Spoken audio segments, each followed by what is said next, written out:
Hello बेटा, welcome to Rajan sir के science सूत्र।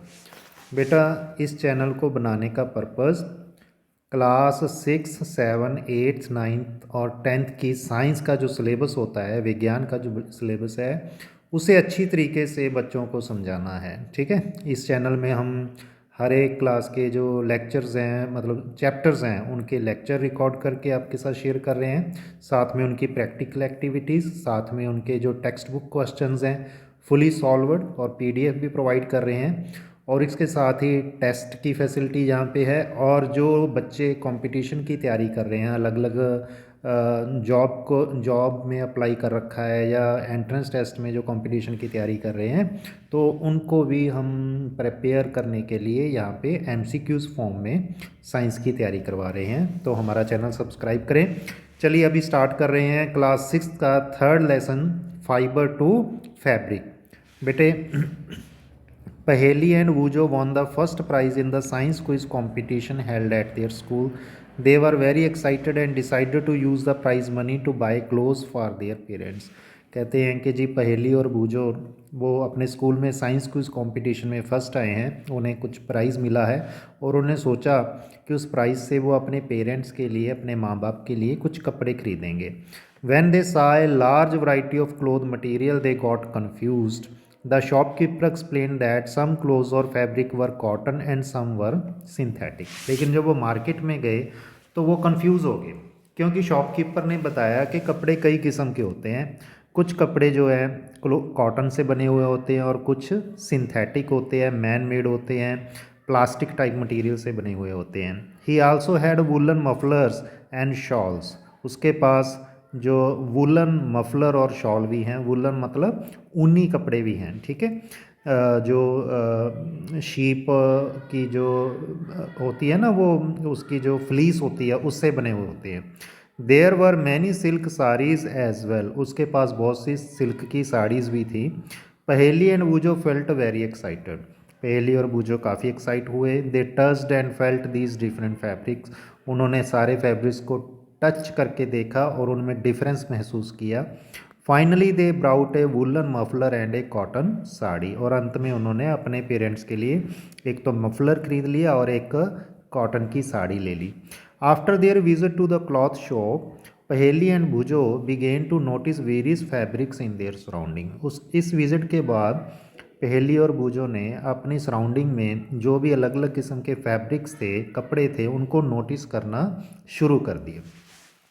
They found that bed sheets, blankets, curtains, tablecloths, towels and dusters were made from different kinds of fabrics. उन्होंने देखा कि जो bed sheet होती है, चादर होती है बेड पे बिछाने वाली, या ब्लैंकेट है जिसे हम कंबल भी बोलते हैं, कर्टन हो गए, टेबल क्लॉथ हो गया, या टावल हैं, डस्टर हैं, ये सारी चीज़ें अलग अलग किस्म के फैब्रिक से बनी हुई होती है।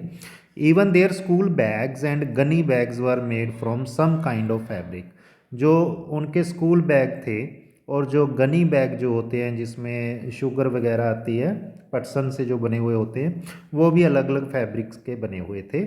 दे try to identified these fabric as cotton, wool, silk और सिंथेटिक। तो उन्हें पता चला कि मोटे मोटे तौर पे जो कपड़े हैं 4 चीज़ों से बनते हैं। एक तो कॉटन, और दूसरा वूल, सिल्क और सिंथेटिक कपड़े होते हैं। ठीक है। चलो आइए अब हम इनकी एक्टिविटी करते हैं। Visit A near by tailoring shop, collect cuttings of fabrics left over after stitching. बेटे, आपके लिए एक्टिविटी है कि आपने क्या करना है, एक टेलरिंग शॉप पे जाना है, टेलर मास्टर के पास जाना है और उनसे बोलिए कि अंकल आपके पास जो बची खुची कटिंग्स हैं, जो भी तरह अलग अलग किस्म के कपड़ों की, वो हमें दे दीजिए। Feel and touch each piece of fabric. Now try to label some of the fabrics as cotton, silk, wool or synthetic after asking for help from tailor. फिर जो आपको वो कटिंग दे देगा ना, तो उसको फील करके देखिए, टच करके देखिए कि वो आपको कैसा महसूस होता है। आप इसमें टेलर अंकल की भी हेल्प ले सकते हैं, वो आपको बता देंगे कि कौन सी जो कटिंग है, कौन सा कपड़ा कॉटन से बना हुआ है, कौन सा सिल्क है, कौन वूल है और कौन सा सिंथेटिक है। Do you wonder what these different fabrics are made of? When you look at any fabric, it seems a continuous piece. Now look at it closely. What do you notice? बेटे आप अगर उन cuttings को ध्यान से देखोगे ना, आपको ऊपर ऊपर से तो लगेगा कि ये सारा एक ही पीस है, लेकिन नहीं, वो एक पीस नहीं होता। वो दरअसल एक जाली टाइप कपड़ा होता है। जो भी कपड़ा है एक जाल की तरह होता है, जैसे कि फिगर 3.2 में दिखाया गया है। आप इसको अगर ध्यान से देखेंगे तो जहाँ पे आपको क्रिस क्रॉस पैटर्न दिखेगा, यहाँ पे कुछ फाइबर जो हैं वो सीधे सीधे जा रहे हैं और कुछ फाइबर जो है वो ऐसे आड़े और तिरछे जा रहे हैं। मतलब कुछ फाइबर हॉरिजॉन्टल हैं और कुछ फाइबर वर्टिकल हैं। इनको आपस में बुन के, इनकी बुनती करके वो कपड़ा बनता है। ठीक है बेटे, समझ में आया? तो ठीक है, अब चलते हैं एक्टिविटी 2 पे। हाँ, एक बात रहेगी बेटे, क्या आपने अपनी बुक ओपन की है, एनसीईआरटी वाली बुक? क्योंकि हम जो लेसन रीड कर रहे हैं वो एनसीईआरटी की बुक का लेसन रीड कर रहे हैं, लेसन 3 ऑफ क्लास 6। तो काइंडली अगर आप ये लेसन देख रहे हो तो अपनी बुक जरूर ओपन कर लें। Now select a piece of cotton fabric you labelled in activity 1। नाउ try to find a loose thread or yarn at one of the edges and pull it out. If no loose yarns are visible, you can gently pull one out with a pin or a needle. बेटे अब आपने क्या करना है, एक कपड़े का टुकड़ा लेके, पीस लेके, उसकी किनारी पे देखो क्या आपको कोई धागा दिखाई दे रहा है। जो कपड़े का धागा होता है उसे हम यार्न बोलते हैं। ठीक है, जैसे यहाँ पे उसके कपड़े की जो किनारी है वहाँ से एक धागा खींच के निकालने की कोशिश की गई है। आपने भी ये ऐसे ही एक्टिविटी करनी है। ठीक है, अगर आपका कपड़ा बहुत बारीक है तो आप ये धागा निकालने के लिए नीडल की भी हेल्प ले सकते हो। Okay, we find that a fabric is made up of yarn arranged together. What are these yarns made up of? हमने देख लिया कि कपड़ा किससे बना हुआ है, कि यार्न को आपस में जोड़ के बनाया गया है। लेकिन अब सवाल पैदा होता है कि ये यार्न क्या होता है। ठीक है, चलिए इसको समझने के लिए आगे एक्टिविटी परफॉर्म करते हैं। Third activity, take out a yarn from a piece of cotton fabric, place this piece of yarn on the table. Now press one end of the yarn with your thumb. Scratch the other end of the yarn along its length with your nail as shown in figure 3.4. बेटे figure 3.4 देखो, इसमें क्या किया है इन्होंने, एक yarn लेके, एक धागा लेके उसके दोनों एंड से उसको पकड़ लिया है। ठीक है, या आप एक एंड से उसको पकड़ लो और दूसरी अपने हैंड से उसको स्क्रैच करना है। उस धागे को आपने स्क्रैच जब करना है तो उस आप देखोगे कि वहाँ पे बारीक बारीक से वो धागों में कन्वर्ट हो जाएगा। ठीक है, तो इससे पता लगता है कि जो यार्न होता है वो बहुत बारीक स्ट्रैंड से बना हुआ होता है। ठीक है, जैसे यहाँ पे फिगर 3.5 देखिए, आप ऐसा भी कर सकते हो, कोई यार्न यानी एक धागे को खींच के तोड़ दो तो उसके जो टर्मिनल्स है आप देखोगे वहाँ पे बारीक बारीक फाइबर्स से होते हैं। ठीक है, तो यानी यार्न जो है वो फाइबर्स से बना हुआ होता है। ठीक है बेटे, ये बात समझ गए आप? Okay, you might have observed something similar when you try to thread a needle. बेटे आपने कभी सुई में धागा पिरोया है ना? Many a time the end of the thread is separated into a few thin strands. आपने देखा होगा कई दफ़ा जब हम धागा डालने की कोशिश करते हैं, हमसे सुई में प्रॉपर तरीके से धागा नहीं डाला जाता, क्योंकि धागे का जो टर्मिनल है वहाँ पे बारीक बारीक से फाइबर्स होते हैं। ठीक है, this make it difficult to pass the thread through the eye of the needle. इससे क्या होता है कि अगर वो थ्रेड अलग अलग हुए पड़े हैं तो हम सुई में से धागा नहीं पिरो सकते। The thin strands of thread that we see are made up of still thinner strands called fibers. तो ये जो पतले पतले आपको उसके अंदर चीज़ें दिख रही हैं, ये सारे इनको हम क्या बोलते हैं, फाइबर्स बोलते हैं। ठीक है, तो फैब्रिक्स जो है इसका मतलब ये हुआ कि फैब्रिक्स बना हुआ है यार्न से, और यार्न जो बना हुआ है वो किससे बना हुआ है, फाइबर से। चलिए इसको एक दफ़ा नोट कर लेते हैं यहाँ पे। तो जो फाइबर्स है वो सबसे बारीक धागा हो गया, जिसको कई सारे फाइबर जोड़ के जिसको बनाया जाता है यार्न। और यार्न एक धागा हो गया, सिंगल धागा हो गया बड़े वाला, ठीक है। उसको जोड़ के जो बनता है वो बनता है फैब्रिक, यानी कि हमारा कपड़ा, ठीक है। तो fibre to yarn and yarn to fabric. Okay बेटे। हाँ, the fibres of some fabric such as cotton, jute, silk and wool are obtained from plants and animals. तो यहाँ पे कुछ कपड़े की किस्में बताई गई हैं कि उनके फाइबर या तो प्लांट से मिलते हैं या फिर एनिमल से मिलते हैं, ठीक है बेटे। कौन कौन से कपड़ा जो है प्लांट्स और एनिमल से मिलता है? Cotton, jute, silk and wool. These are called natural fibres. अब ये चारों फाइबर जो है इनको हम नेचुरल फाइबर कहते हैं, क्योंकि ये हमें नेचर से मिलती है, ठीक है। जैसे कॉटन एंड जूट हो गया, ये हमें नेचर से मिलती है। बेटे पता है आपको कॉटन और जूट कहाँ से मिलते हैं? शाबाश, कॉटन और जूट हमें मिलते हैं प्लांट्स से, ठीक है। अब कॉटन देखिए, कॉटन का तो प्लांट आप सभी ने देखा होगा, ठीक है। अब रही बात जूट की। जूट क्या होता है? बहुत से बच्चों को नहीं पता।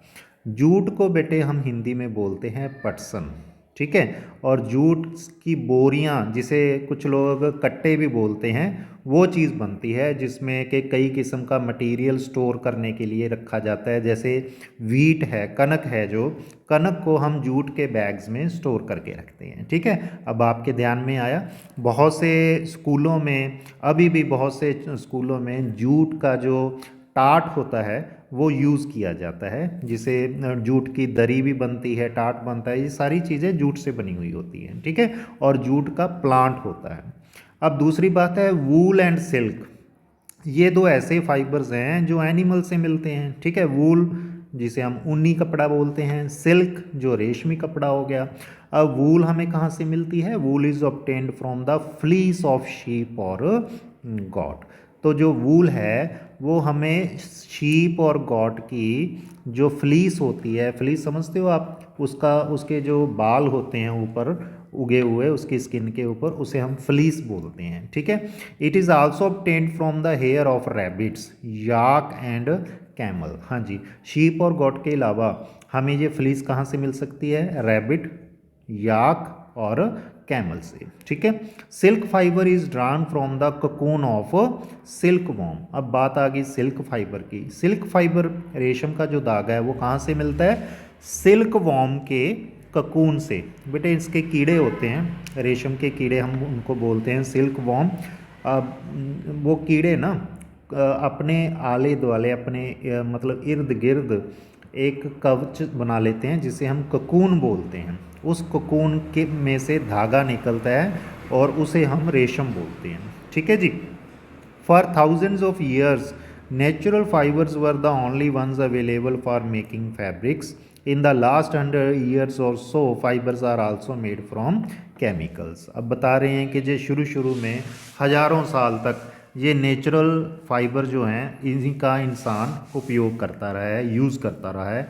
लेकिन कुछ 100-200 साल पहले हमने केमिकल से कपड़े बनाने शुरू कर दिए, जिसे हम सिंथेटिक कपड़ा भी बोलते हैं, ठीक है बेटे।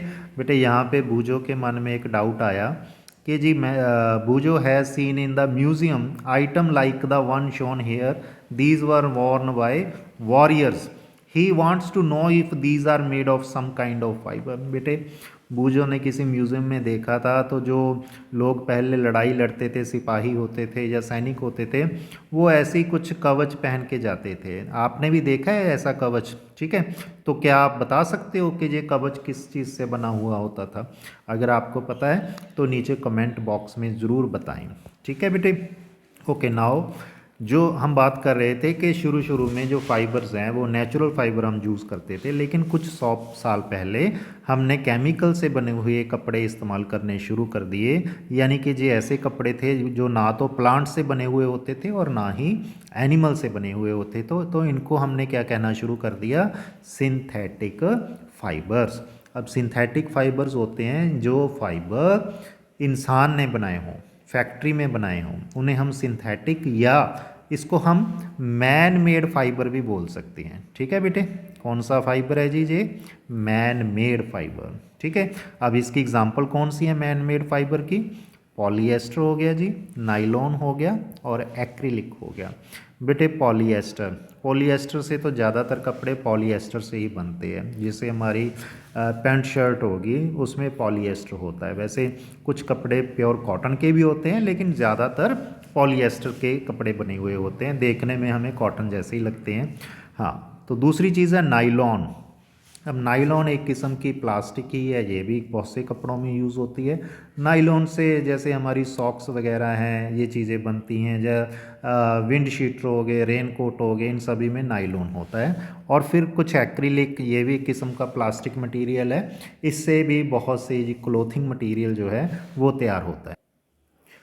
Now our next heading is some plant fibres. बेटे अब हम कुछ जो अलग अलग किस्म के फाइबर्स हैं, प्लांट फाइबर्स हैं, उनके बारे में पढ़ेंगे। तो सबसे पहले और सबसे इम्पॉर्टेंट फाइबर है कॉटन, जिसे हम कपास भी बोलते हैं, ठीक है। Have you ever made wicks of oil lamps? What do you use for making these wicks? बेटे यहाँ पे हमारे लिए क्वेश्चन है कि जो ऑयल लैम्प होते हैं, जैसे दिए हो गए, दिवाली के समय हम दिए जलाते हैं ना, तो वो दिए किस चीज़ से बने हुए होते हैं, है ना, मिट्टी के बने हुए होते हैं। उसमें क्या डालते हैं? सरसों का तेल। Yes, very good. और उसमें कॉटन की विक होती है, ठीक है, बत्ती जिसे हम बोलते हैं। तो कॉटन की विक्स जो है, आपने क्या कभी बना के देखी है अपने घर में कॉटन की विक्स? ठीक है, आज ट्राई करके देखना, मम्मा से पूछना, okay. This cotton wool is also used for filling mattresses, quilts and pillows. तो ये कॉटन जो है ना, इसे कॉटन वूल भी यहाँ पे बोला गया है। तो इसको किस चीज़ में इस्तेमाल करते हैं? एक तो मैट्रेसेस। मैट्रेसेस क्या होते हैं बेटे? जिसे हम गद्दे बोलते हैं, हमारे बेड पे जो गद्दे बिछे हुए हैं उन गद्दों में कॉटन होती है, ठीक है। देन क्विल्ट, क्विल्ट क्या होगी जी? जो हमारी रजाई होगी। देन पिलो, जो हम पिलो यूज़ करते हैं उनमें भी कॉटन होती है, ठीक है बेटे। Take some cotton wool, pull it apart and look at its edges. What do you observe? The small thin strand that you see are made up of cotton fibre. तो कहते हैं कि जी कॉटन ले लो, थोड़ी सी कॉटन वूल, उसको खींचो, आपको खींचने से वो टूट जाएगी, टूट के आपको उसमें बारीक बारीक धागे से दिखाई देंगे, उनको हम क्या बोलते हैं? उन बारीक धागों को कॉटन फाइबर्स बोलते हैं, ठीक है बेटे, cotton fibres. Where does this cotton wool come from? अब ये कॉटन वूल कहाँ से आता है बेटे? कभी सोचा है ये कॉटन कहाँ से आती है? It is grown in the fields, ये हमें खेतों से मिलती है। Cotton plants are usually grown at places having black soil and warm climate. अब कॉटन के जो प्लांट्स है उस जगह पे अच्छे तरीके से उग जाते हैं जहाँ की मिट्टी काली हो और जो उसका क्लाइमेट है वो गर्म हो, यानी यहाँ पे गर्मी ज़्यादा पड़ती हो और मिट्टी काली हो। Can you name some states of our country where cotton is grown? क्या आपको पता है हमारी कंट्री में कौन सी स्टेट में कॉटन ग्रो होती है? हाँ जी बेटे, बता सकते हो आप, नीचे कमेंट बॉक्स में बताइए कौन सी स्टेट में कॉटन होती है। चलिए ठीक है, मैं बताता हूँ आपको। वो एक तो जैसे हो गया पंजाब, पंजाब में काफ़ी थोड़ा एरिया है जिसे हम मालवा, मालवा रीजन बोलते हैं, मालवा बेल्ट बोलते हैं। वहाँ की मिट्टी काली है और क्लाइमेट वार्म है, तो वहाँ पे कॉटन काफ़ी ज़्यादा होती है, ठीक है। The fruits of cotton plant are about the size of lemon. After maturing, the walls burst open and the seeds covered with cotton fiber can be seen. बेटे कॉटन का जो प्लांट है ना, उस पर लेमन जैसे, जैसे नींबू होता है ना, ऐसी बॉल्स सी उग जाती हैं, जिसे जहाँ पे लिखा हुआ है ना कॉटन, उसको हम कॉटन बॉल बोलते हैं, कॉटन बॉल। वो शुरू शुरू में ग्रीन होती हैं, लेकिन आप जब वो पक जाती हैं, मैच्योर हो जाती हैं, तो वो बॉल्स जो है ना वो ओपन हो जाती हैं, जैसे कि यहाँ पे डायग्राम में दिखाया गया। जैसे ये देखिए, जहाँ पे कॉटन की बॉल ओपन होगी और इसके अंदर आपको कॉटन दिखाई दे रही होगी। ऐसे सारे डायग्राम में आप देख सकते हो ये खेत में कितनी ज़्यादा कॉटन उग चुकी है, ठीक है। Have you ever seen A cotton field that is ready for picking? बेटे कभी देखा आपने ऐसा खेत? शाबाश। It looks like a field covered with snow, है ना। अगर हम कॉटन के खेत में जाते हैं ना तो ऐसा लगता है जैसे वहाँ पे बर्फ़ पड़ी हुई हो, ठीक है। From these bolls cotton is usually picked by hand. Fibres are then separated from the seeds by combing. This process is called ginning of the cotton. हाँ बेटे, जब कॉटन के जो बॉल्स होते उग जाते हैं ना, फिर किसान क्या करता है, इनको तोड़ के इनमें से कॉटन निकाल के उनकी एक ढेरी बना लेते हैं। जैसे यहाँ पे फिगर 3.7 में देख सकते हो, कॉटन बॉल्स, बहुत सारे कॉटन बॉल्स पड़े हैं। फिर एक उनके पास एक कंगे जैसी एक स्ट्रक्चर, जैसे इस किसान ने पकड़ी हुई अपने हाथ में एक कंगा होता है बड़ा सा, जिससे कि वो कॉटन बॉल में को कॉम्ब करते हैं। जब कॉम्ब करते हैं तो इसके अंदर छोटे छोटे सीड्स होते हैं, वो सीड्स अलग हो जाते हैं और कॉटन के फाइबर अलग हो जाते हैं, ठीक है। और इस प्रोसेस को बोला जाता है गिनिंग, ठीक है। तो अगर डेफिनेशन आ जाए कि वो डिफाइन गिनिंग, तो क्या है डेफिनेशन लेंगे, the process by which cotton fibers are separated from its seeds are known as is known as ginning process। ठीक है बेटे, क्लियर हुआ। गिनिंग का क्या मतलब है, कॉटन फाइबर को सीड से अलग कर देना। ये चीज़ें पहले हाथ से की जाती थी, लेकिन आजकल ये चीज़ें जो है मशीन से की जाती हैं, ठीक है बेटे, ओके। चलिए, मुझे लगता है कि अब आपको बेटे कॉटन के रिगार्डिंग सारी इन्फॉर्मेशन समझ में आ गई होगी, ठीक है ना, समझ में आ गई, अच्छी लग रही है वीडियो, ठीक है बेटे। इस चैनल को बनाने का पर्पज़ ही ये है कि आप लोग अच्छे से साइंस समझ सकें, सीख सकें। बहुत से स्कूलों में साइंस अच्छे तरीके से नहीं पढ़ाई जाती, जहाँ पे हम कोशिश कर रहे हैं कि आपको थ्योरी भी पढ़ाएं, आपकी जो एग्ज़ामिनेशन पॉइंट ऑफ व्यू से भी आपको तैयार करें, आपका प्रैक्टिकल वर्क भी स्ट्रॉन्ग करें, आपको कंपटीशन की भी तैयारी करवाएं। तो इस चैनल को बेटा ज़रूर सब्सक्राइब करें और ये वीडियोस आगे शेयर करें अपने कज़न्स के साथ, अपने फ्रेंड्स के साथ, ताकि सभी को ये क्वालिटी एजुकेशन मिल सके। अब हम कर रहे हैं next heading, jute. Jute fibres is obtained from the stem of the jute plant. ठीक है बेटे, जो जूट होता है उसका वो प्लांट होता है, उसका प्लांट का जो स्टेम है, जैसे यहाँ पे जो स्टेम दिखाया गया है, हम इसको हाईलाइट कर देते हैं रेड कलर से। तो ये जो स्टेम होता है, इसके अंदर फाइबर ब्रीक ब्रीक धागे होते हैं, जिन धागों को निकाल के उनसे रस्सियाँ बनाई जाती हैं। ठीक है, it is cultivated during the rainy season. ये प्लांट रेनी सीजन में लगाया जाता है। In India jute is mainly grown in West Bengal, Bihar and Assam. India में ये जो प्लांट है 3 स्टेटों में ज़्यादा लगता है, एक तो वेस्ट बंगाल हो गया, देन बिहार हो गया, देन असम हो गया। The jute plant is normally harvested when it is at the flowering state. और जब इसको फूल आने लगते हैं ना, तब ये प्लांट जो है हार्वेस्ट कर लिया जाता है। यहाँ पे शब्द आया है हार्वेस्ट।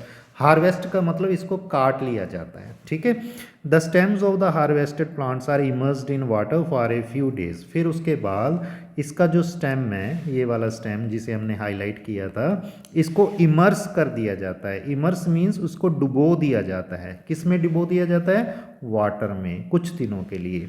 द स्टेम्स रॉट, इसका स्टेम रॉट हो जाता है। रॉट माने वो गल जाता है। And fibres are separated by hands. और स्टेम तो गल गया, लेकिन इसके अंदर जो फाइबर्स होते हैं ना, वो अलग अलग हो जाते हैं, क्योंकि वो फाइबर नहीं गलते, वो बहुत मजबूत होते हैं। तो स्टेम गलने के बाद इसमें से फाइबर निकलता है, जिसे हाथ से अलग अलग कर लिया जाता है। To make fabric all these fibres are first converted into yarns. How is it done? हाँ, अब बात आ गई कि जी हमने कॉटन के प्लांट से कॉटन ले ली, जूट के प्लांट से जूट ले लिया, ठीक है, फाइबर्स ले लिए। अब क्या करना है, इन फाइबर्स को हमने कन्वर्ट करना है यार्न में। ठीक है, पहले हमने देखा कि जो कपड़ा कैसे बनता है, स्टार्टिंग फाइबर से होती है, फाइबर से यार्न बनता है और यार्न से फैब्रिक बनता है। ठीक है, तो फाइबर हमने पढ़ लिया। अब हम देखेंगे कि यार्न कैसे बनता है। ठीक है, तो हमारा हेडिंग है स्पिनिंग कॉटन इनटू यार्न। हम कॉटन से यार्न बनाने के बारे में समझ रहे हैं। You can try making cotton yarn your self. बेटे, ये काम आप खुद भी कर सकते हो, अपने घर में कॉटन यार्न बना सकते हो। ठीक है, एक्टिविटी करनी पड़ेगी उसके लिए हमें। Hold some cotton wool in one hand, pinch some cotton between the thumb and forefinger of other hand. Now gently start pulling out the cotton while continuously twisting the fibers. Are you able to make a yarn? आपने क्या करना है बेटे, cotton, थोड़ी सी cotton अपने हाथ में लेके उसको एक सिरे से उंगली से पकड़ के खींचना है। जैसे ये वाली डायग्राम में दिखाया गया ना, थोड़ी सी कॉटन हाथ में से लेके उसको दूसरे हाथ से खींच रहे हैं और साथ ही साथ उसको ट्विस्ट कर रहे हैं। ट्विस्ट के मतलब कि उनको अपनी उंगली से उसको क्या कह सकते हैं आप, ट्विस्टिंग को जैसे राउंड राउंड सर्कल में उसको घुमा के खींचते जाना है। उससे क्या होगा कि जी कॉटन के जो फाइबर हैं सारे इकट्ठे होके एक धागे का रूप लेना शुरू कर देंगे, तो उसी धागे को हम यार्न बोलेंगे। ठीक है बेटे। The process of making yarn from fibre is called spinning. तो ये जो प्रोसेस है जिसमें हम कॉटन के फाइबर्स को घुमा के उसको यार्न में कन्वर्ट कर रहे हैं, तो इसको स्पिनिंग बोला जाता है। ठीक है ना बेटे। वैसे भी स्पिन का मतलब घुमाना होता है। ठीक है। तो स्पिनिंग मतलब फाइबर घुमा घुमा के उनको यार्न में कन्वर्ट कर दिया। आपने देखा होगा, चरखा देखा होगा, बापू गांधी का चरखा बहुत फेमस रहा है। तो वो चरखे पे कॉटन फाइबर्स को घुमा के उससे कॉटन का धागा जो बनाते थे, जिस यार्न बनाते थे, ठीक है, वो भी स्पिनिंग प्रोसेस ही है। In this process, fibers from a mass of cotton wool are drawn out and twisted. This brings the fiber together to form a yarn. A simple device used for spinning is a hand spindle. हाँ बेटे, ये जो काम है ना spinning का, ये एक हाथ से चलने वाला स्पिंडल होता था जिसे तकली बोलते थे। ठीक है। उससे ये स्पिनिंग की जाती है। या फिर another hand operated device used for spinning is चरखा, या फिर आप चरखे का इस्तेमाल कर सकते हैं। ठीक है। तो स्पिनिंग के लिए हमें यहाँ पे दो चीज़ें बता दी इन्होंने, एक तो तकली और दूसरा चरखा। अब तकली का इंग्लिश में जो अनुवाद है वो है हैंड स्पिंडल। ठीक है। और चरखा जो है वो आपको पता ही है, महात्मा गांधी जी ने पॉपुलर किया था ड्यूरिंग इंडिपेंडेंस मूवमेंट, आज़ादी के दिनों के दौरान।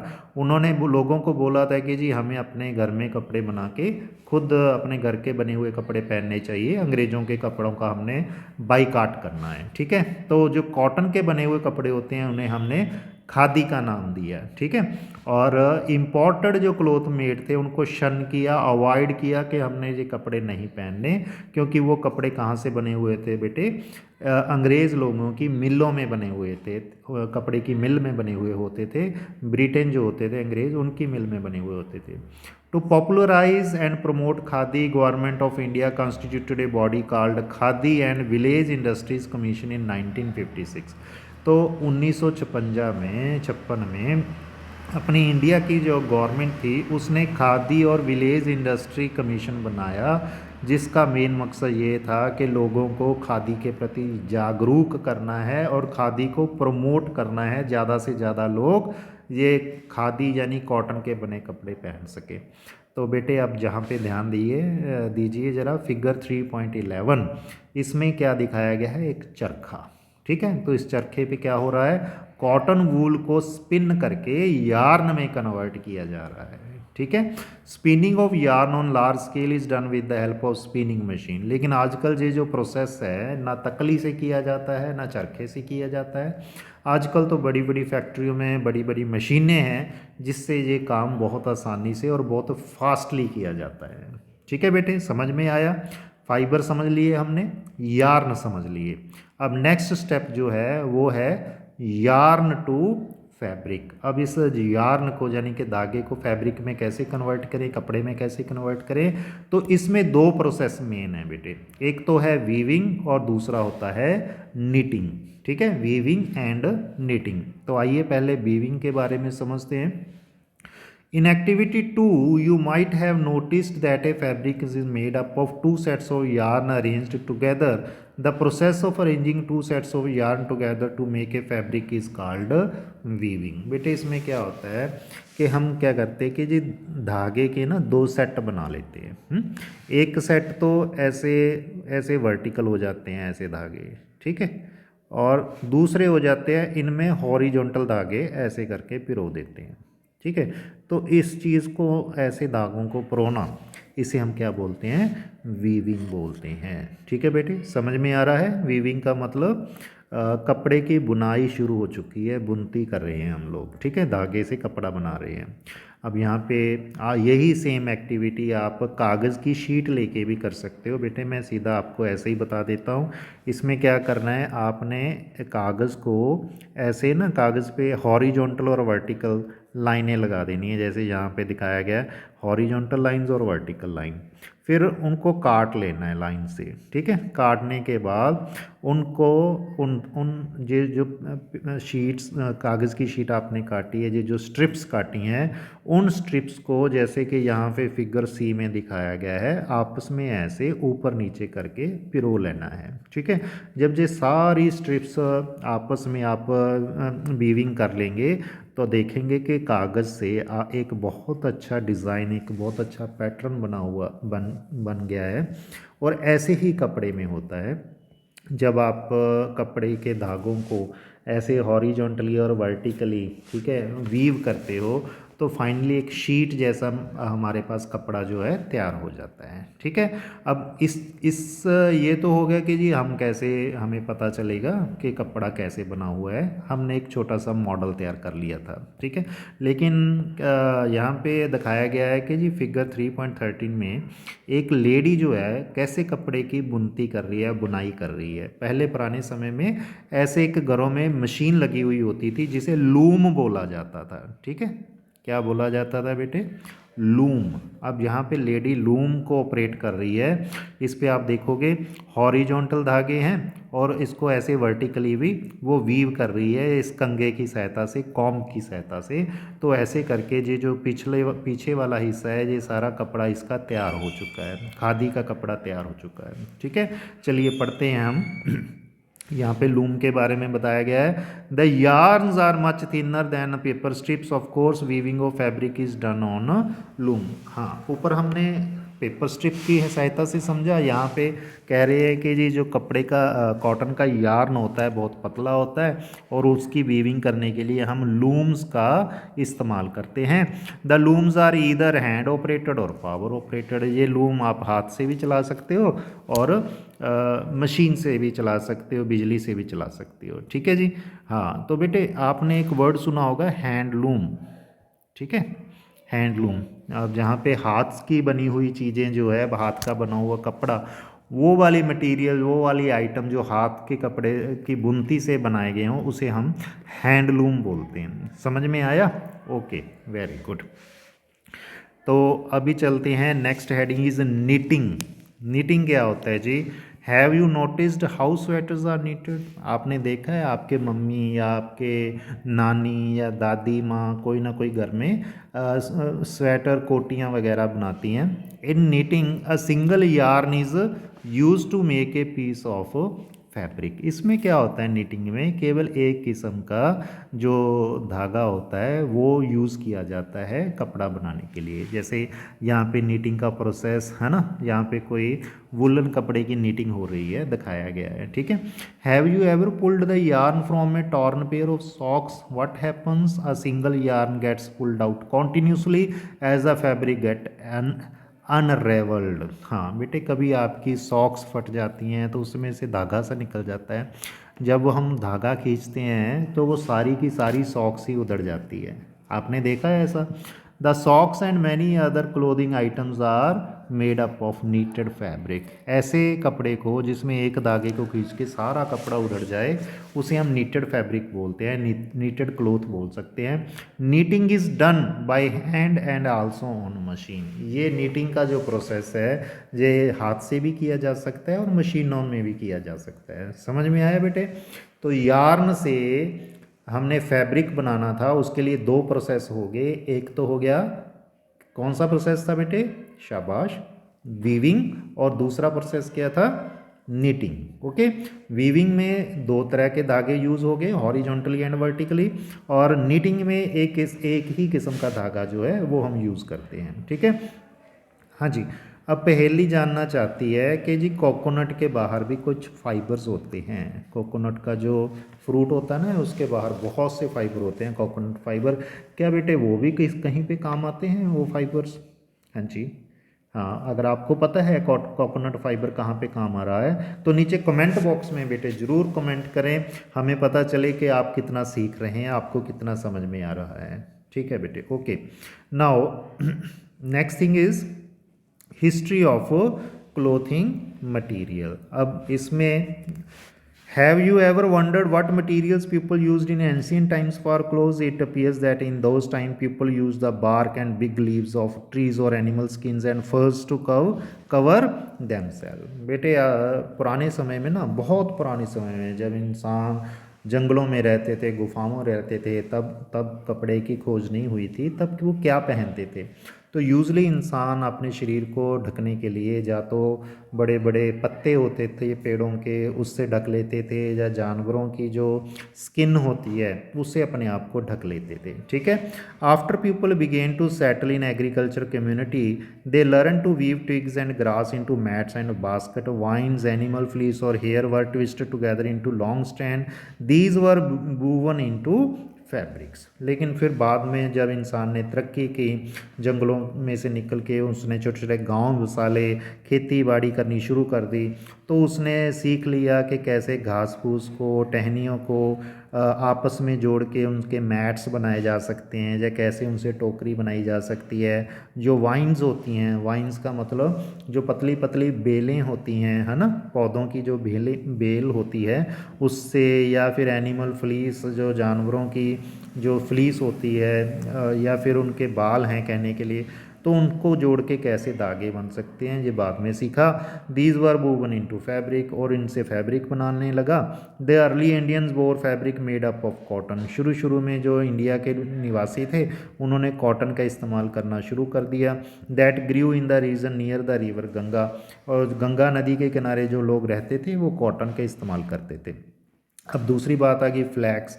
फ्लैक्स जैसे हमने जूट प्लांट पढ़ा है, उसी का दूसरा नाम फ्लैक्स है। तो वो गिव्स नेचुरल फाइबर, इससे हमें फाइबर मिलता है natural. In ancient Egypt cotton as well as flax were cultivated near the river Nile and were used for making fabrics. तो जो इजिप्ट के लोग थे, मिस्र के लोग थे, वो शुरू शुरू में जब तरक्की कर रहे थे उन्होंने कॉटन के कपड़े बनाने शुरू किए, या फिर वो फ्लैक्स के बने हुए कपड़ों का इस्तेमाल करते थे। ठीक है। अब आप बता सकते हो कि मिस्र में कौन सी नदी है जो कि काफ़ी मशहूर है, काफ़ी पॉपुलर है? जी हाँ, very good, river Nile. River Nile के आसपास के जो लोग थे वो कॉटन और फ्लैक्स के बने हुए कपड़े पहनते थे। ठीक है। In those days stitching was not known, लेकिन उस समय स्टिचिंग, कपड़े को स्टिच करने का कोई प्रोसेस नहीं था। People simply draped the fabrics around different parts of their body. Many different ways of draping fabrics were used. तो लोग क्या करते थे अपनी बॉडी को कवर करने के लिए, तो उस कपड़े को सिर्फ अपनी बॉडी के इर्द गिर्द लपेट लेते थे। ठीक है। आज की तरह नहीं है, जैसे आज पैंट शर्ट है वो स्टिच होती थी, लेकिन पुराने समय में अनस्टिच्ड कपड़ा जो है वो बॉडी को कवर करने के लिए यूज़ होता था। With the invention of sewing machine, people started stitching fabrics to make clothes. Stitched clothes have gone through many variations since this invention, but it is not amazing that even today sari, dhoti, lungi और turban is used as an unstitched piece of fabric. लेकिन फिर बाद में stitching machine की जब discovery हुई, उसके बाद लोगों ने स्टिच्ड कपड़े पहनने शुरू कर दिए।